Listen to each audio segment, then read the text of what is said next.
A lot of Michael is in this show, a lot of Michael. Yeah, I've noticed. Or at least began to notice. Yes. Well, you were the one that was telling us. Yeah, because it's all true. That's true, yeah.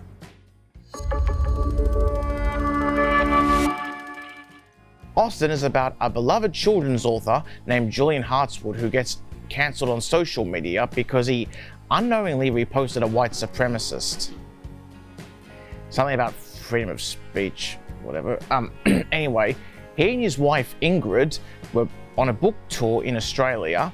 Canberra was one of their stops, and discovers that while they were there, Julian has a 28-year-old neurodiverse son named Austin who he never knew about or even existed, and I play him. There's also another reason that I came today. I wanted to tell you something. I'm pretty sure that I'm your son.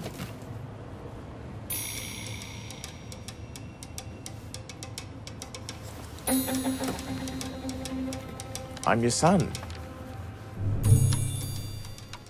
Michael's been on the project since it was a log line. So the show has been developed around him, hasn't it, mate? And every time we had a script that came in or we were thinking of a new idea, Michael was included. So it's not so much that the role changed when he came on board, because he was on board from the word go. So it evolved actually with your input, didn't it?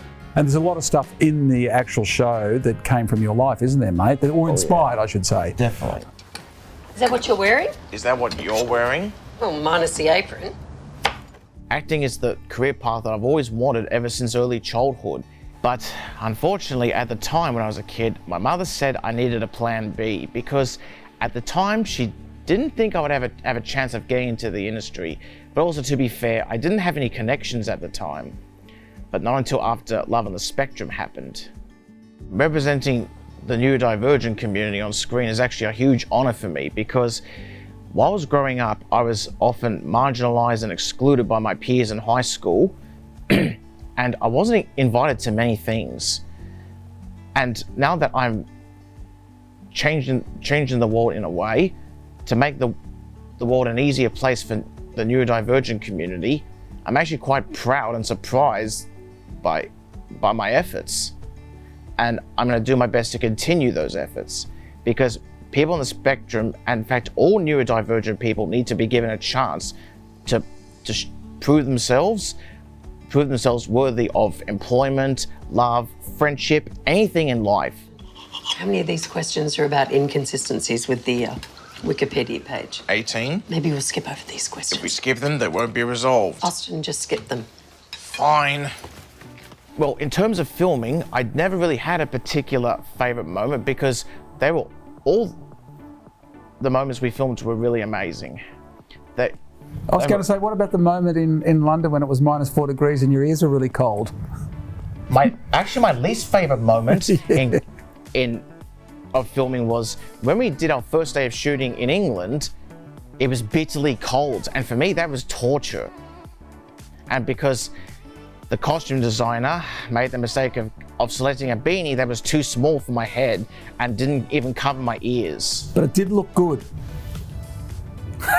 It looks good, but it's not practical. I know, mate, but that's what acting's all about, isn't it? Yeah, I know. Good. There's always challenges in production. For me, the UK had quite a lot of challenges, and mainly bureaucracy.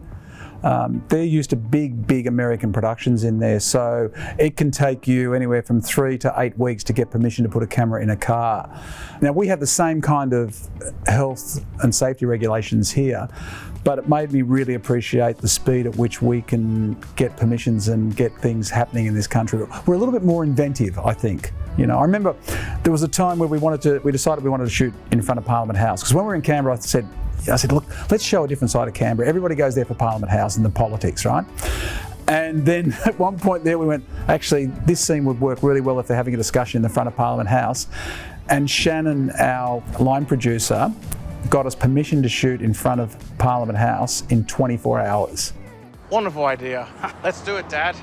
I just want audiences to watch the show, have a laugh, have a think, and also so many of us are either having personal experience or are closely related to people, neurodiverse members of the community or family members or whatever. And in fact, even some of the crew were on our show. So I think the great thing for us, if it wasn't for Screen Australia and the ABC, this show would never have seen the light of day. I mean, that's the reality, you know. A whole bunch of, you know, other streamers and broadcasters passed on it, but the ABC and Screen Australia supported it.